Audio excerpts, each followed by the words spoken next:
Hello guys. Hey guys. Hello guys. So another day today. We're a bit nervous here. Worried about your brother. I'm worried about my son. Yeah, with both our families. I'm worrying about my brother and now Dean is also worried about his son. So my goodness, I hope everything will be all right. Yeah, well, you know what the deal is with her brother. You know, he's at the doctor right now, waiting for the results of the scan. Yeah, well, actually, he's at the doctor right now and he's just waiting to be seen, which is about in 30 minutes. They're gonna do the ultrasound, and yeah, after that, maybe I will pick him up because he has to wait for the result. And What day yun? Today? I don't know how long the result is. Did you remember before? Immediately. Oh, immediately? Yeah, yeah, immediately. Oh, I didn't know that. I thought you have to wait for like a couple of hours. Oh, no. Well, I told him that I was gonna pick him up while waiting at the doctor because he came there early. Clock. Yeah, 2 o'clock. And then the ultrasound is not until 3:30. And the reason why he did that is because today it's been like very overcast and he's afraid that he's gonna catch the rain. So he wanted to come early. So that even if it rains, then he's already there. Yeah, I remember when he gave me the scan, the ultrasound. You know, he talked to me a little bit after it was done, but Yeah. They did a scan in your stomach and Yeah. chest. I think she saw me pretty quick right after that. Right. Yeah, I think she scheduled you for the next day, honey.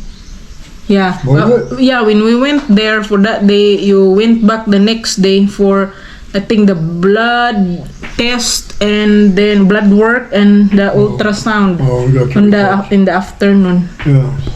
So Yeah, and my son is traveling across the U.S. in his car right now with his girlfriend, and they're headed to Reno, relocating to Reno, leaving Yeah. North Carolina. yeah. And had some problems along the way, and of course, you know, running short of money and trying to make it to the next gas station, and you know how it is with Yeah. kids, man.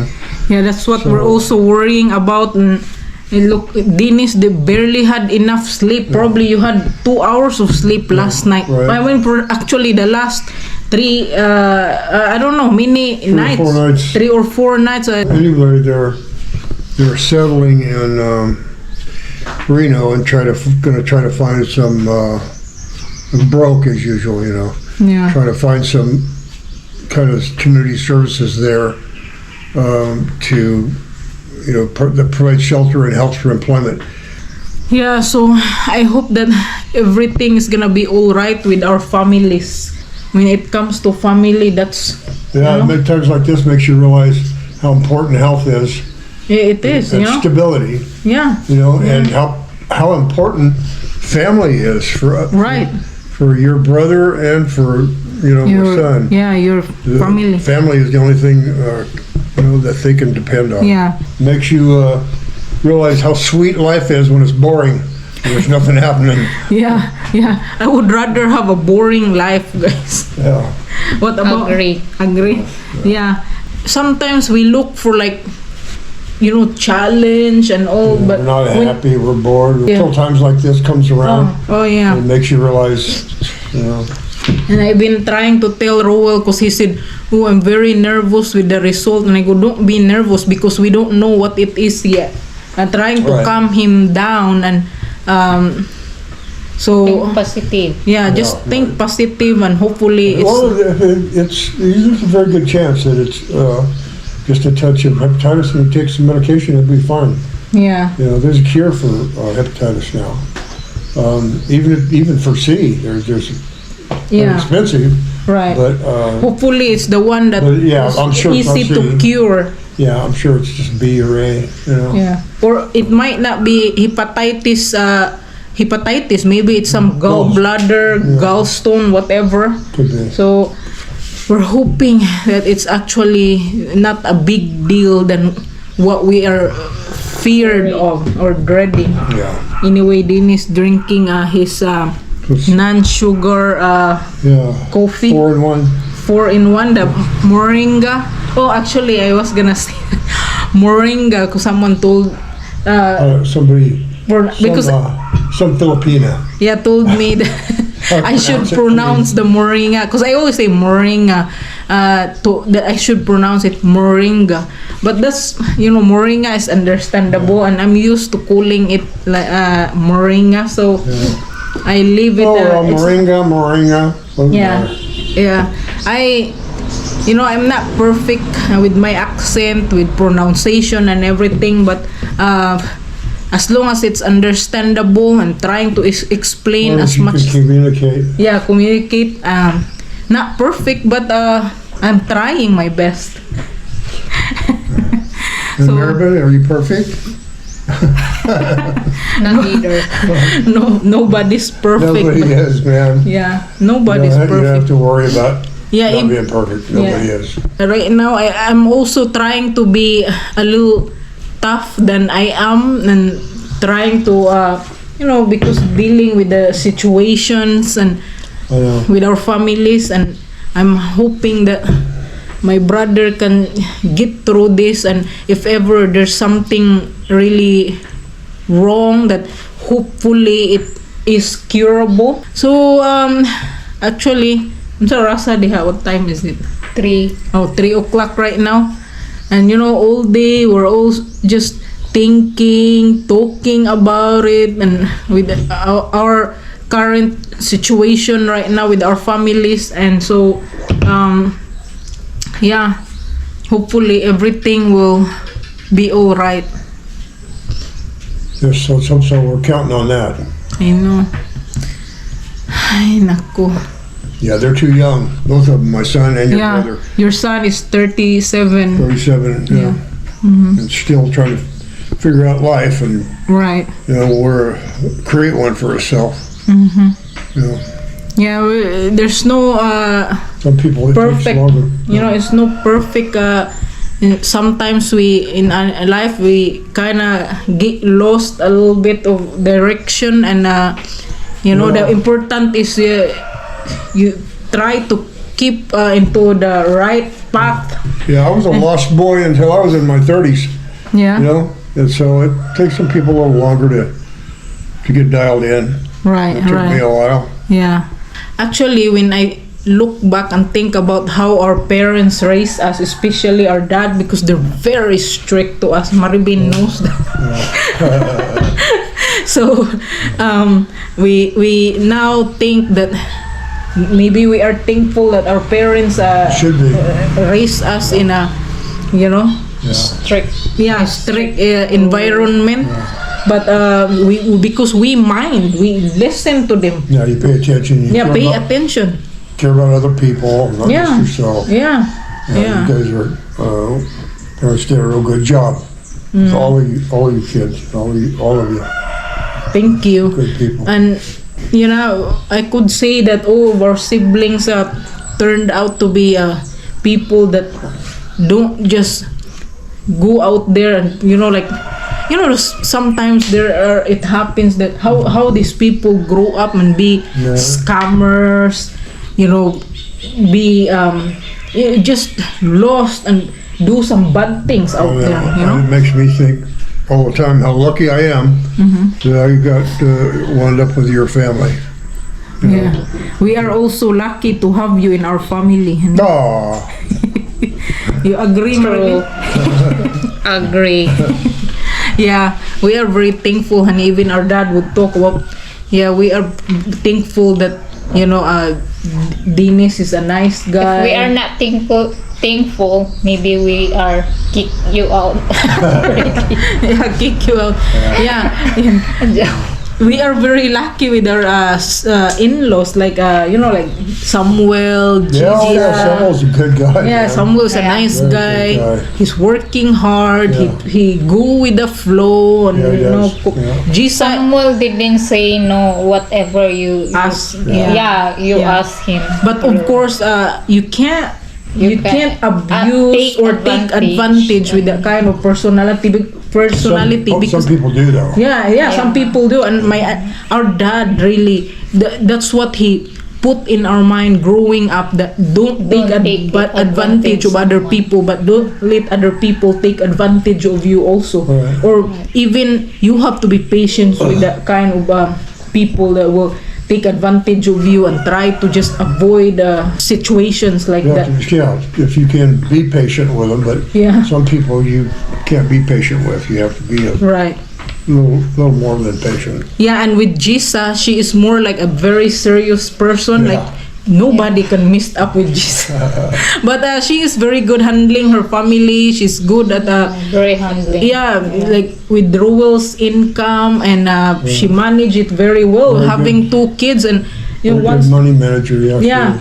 Yeah, because she's not a type of person that just buy here and there. Once in a while, when we can, if there's something we can do, just like a couple of years ago, we bought them that small, tiny refrigerator. Yeah. Because I hate to think that they had to go to the neighbor to The kids would have a cold drinks. yeah, and refrigerate their food to the neighbor's house. And I go, Oh, it's terrible, man. yeah, so we bought them the refrigerator, and so it helped them a lot. The kids can drink cold water, so you Very know, important. Yeah, it's as long- good. It's good sometimes to sit back and reflect on your good fortune and you appreciate your family and those around you. right, It's good to sometimes do that so you don't lose track of, how lucky you are, right, who the people right, are. right, I do always appreciate the viewers.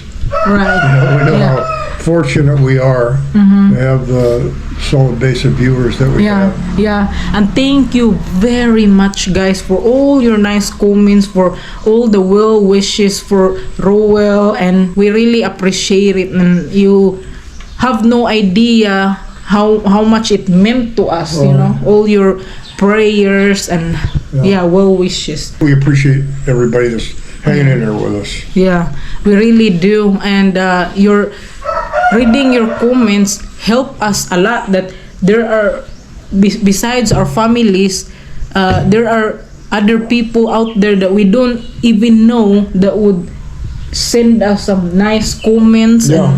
and Yeah. very kind comments. Yeah. And it helps us a lot emotionally and even spiritually. Yeah, sure does. Yeah, sure so does. yeah. So what happened? Huh? Who is it? What is it? Who is it, baby? Oh, it's the neighbor. Neighbor. Neighbor. Huh? See guys, this is our weather all day. The sun did not come out at all today. So Kind of a dreary day. yeah, maybe it also went with our flow, because we're having maybe the weather also sad. Very worrisome day. Yeah, very worrisome, that's for sure. We just need to keep praying and think positive. Yeah. Yeah, that's what we need. Yeah. Have to keep- You need to get some sleep also, honey. Well, I will. Dennis was trying to take a nap, and he can only take a nap for like 15 minutes. Yeah, things running through your head. Yeah. This and that. I understand, honey, because I see it.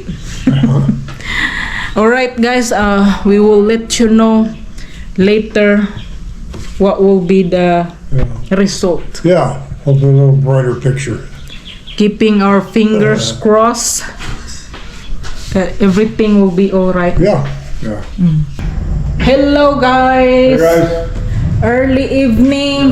Rowell is here, guys, because he didn't even do the his appointment is around 3:30, and didn't even do the ultrasound until 5 o'clock. Wow. Yeah, so because there were people ahead of him, and because the schedule for ultrasound is only Thursday and Saturday. So, and because after the ultrasound, he has to wait like hour and a half before he can get the result. Right. So actually, in about 30 minutes, I'm gonna take him there so he can get the result. Right. And he's been saying that he's very nervous, and I told him don't be nervous. But how are you feeling today, Rowell? Because he's been having a fever actually. Really? But you don't have fever now? Wala, ha? Kanang kuan ba kalintura? I forgot the Bisaya of the fever. Unsa man kanang kalintura? Gahapon. Wala. Well, he didn't have fever yesterday and today, so but a couple of days ago he had fever for like 3 days. Wow. Yeah, so yeah. Monday man to. You Oh. didn't tell the doctor that? Giingnan mong doktor ana. Ayaw naman. He didn't say to her because he didn't have anymore when he went there. Oh, I see. Yeah. So we are just like keeping our hopes high that Well, that It's- doctor must work awfully long hours, man. oh yeah, there's all kinds of patients there every day from Monday to Sunday, non-stop. She is so Sunday busy. is just a half day. Oh, now actually she just changed the Sunday to half day, but Wow. yeah, but before she said from 6 o'clock to 8 o'clock in the evening, Man, because patients are just pouring in and I know. yeah. There she's got her own little mini hospital there. Yeah, oh yeah. You can Her own actually get pharmacy. you can actually get admitted to because she has a bed there Wow. at the hospital. Yeah, she has facility. Well, So for the meantime, guys, we're hoping that the result for the ultrasound is not very scary. We don't wanna, but you know, whatever it is, we can't change it. That's that's what it is. Yeah. that's what it is. So. No, it don't sound like it's life-threatening. You know. You don't think so? I hope so, honey. I feel when you say something like that, it's like it giving me hope or makes Yeah, I don't think it's life-threatening, but you know, it could be if you don't take care of it. yeah. If you don't take care of it early, like if he would have kept ignoring it, then it could lead into much like it will damage Yeah. all his organs and so anyway unsa rasa diha 6:10. 6:10 we need to leave soon so we can get the result and then we'll find out. Well, let me know. Yeah. Rowell is gonna leave his motorcycle. He brought it here, but then he, you know, I will take him there and then come home here after the result and We'll see. we'll see. We'll let you guys know. Fingers crossed. Yeah. Kulbaan. Don't be nervous, Rowell. Mga bata. Ha? Gagmay pa mga bata. Yeah, he's nervous because he said his kids are are small. Yeah, I, You know, I can tell he's very nervous. Yeah, even Dennis keep telling Rowell, don't be You'll nervous. be alright. You'll be alright, man. Oh, ingo guys din siya nga okay ra daw. Di daw mag-nervous. That's why it's a good thing that you went there before Yeah. it gets really worse. Yeah, it'll be Yeah. fine. It'll Yeah. be fine. You'll be alright.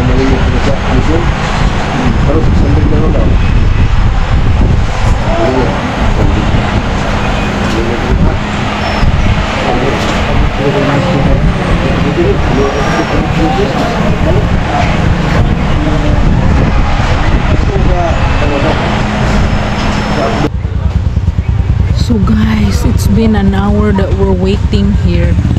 Rowell is still inside and he said there's a few people ahead of him and we moved in this spot because earlier we were so close to the fan and Maribin don't like the fan. So we moved here a little farther away. Now I'm regret because there's a lot of mosquito. Yeah, lots of mosquitoes biting. Oh my gosh, mosquitoes, probably ants. It just started raining, guys. We may have to move somewhere in the bigger tent. Huh? Mga tao kay hayag. Pwede po. We may have to move. Now we moved in here again. There's an awning in here. An awning. Hospital there. They're so busy in here even in night time.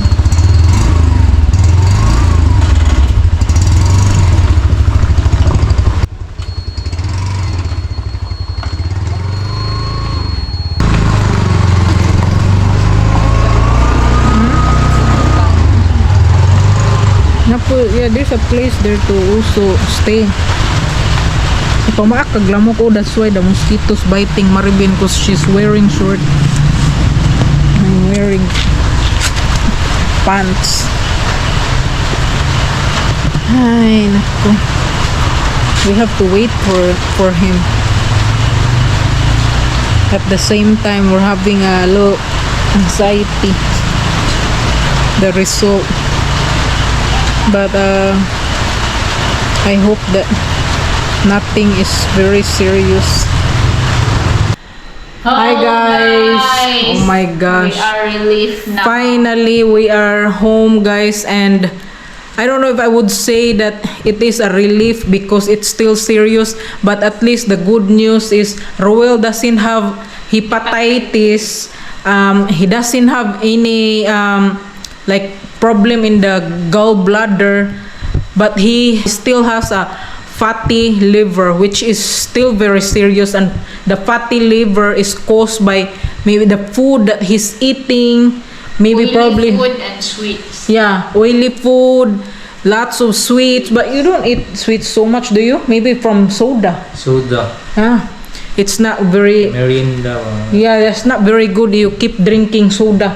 Very, very dangerous to you need to Energy stop. drink, tig-inom ka. Dito ha. Energy drink, do it's not good for you. Kanang kuan kayo, wag nang pakusog bitaw nga trabaho ng hago kayo. Yeah, well, he drank it because it's so he gets thirsty also from work and all that, but still you know you need to practice having your own tumbler and not sharing with anybody because even though he didn't get the hepatitis, it's still a very dangerous thing, the fatty liver, you know, and it's still worrisome, although we have some sort of relief that he doesn't have hepatitis C, but that's still to worry about. Maybe it's cancer, for Yeah. God's sake.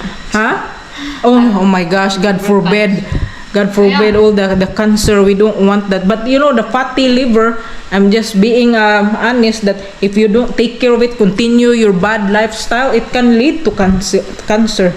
Very careful, change your lifestyle and eat healthy. Yeah. So when it comes to health, it's really the important thing. Nothing else matters. And by the way, thank you so much, Mel, for helping Rowell for him and his family. Thank you, Miss Mel. Thank you, Miss Mel. Big help to me and my family. Thank you so much. Yeah, we really appreciate it, Mel, and it is a big help to him and his family. He got so worried about not being able to work this week, and it also be a big help for the doctor didn't give him any more prescription. Yesterday, she gave him a few medications, but the two of them, he will only take it for 2 weeks. 7 days. 7 days, and the other one for 3 months. It's for food supplement for liver actually, so he needs to take that for 3 months. That will be a big help, and thank you very, very much, Mel. And we also thank you for the viewers for your prayers and wishes. Yes, Thank thank you you so much, guys, for all your well wishes and prayers. We really appreciate it. Rowell said, I don't know how I would feel, relief or but somehow we feel relief that it's not hepatitis, but it can still be, like I said, it's still serious. And you cannot be like confident or yeah, you can't just say, okay, I'm good now, I don't have hepatitis C. No, you really have to live a very healthy lifestyle. You need to change all the food you're eating. just follow the doctor. Yeah, don't eat too much pork and no oily food.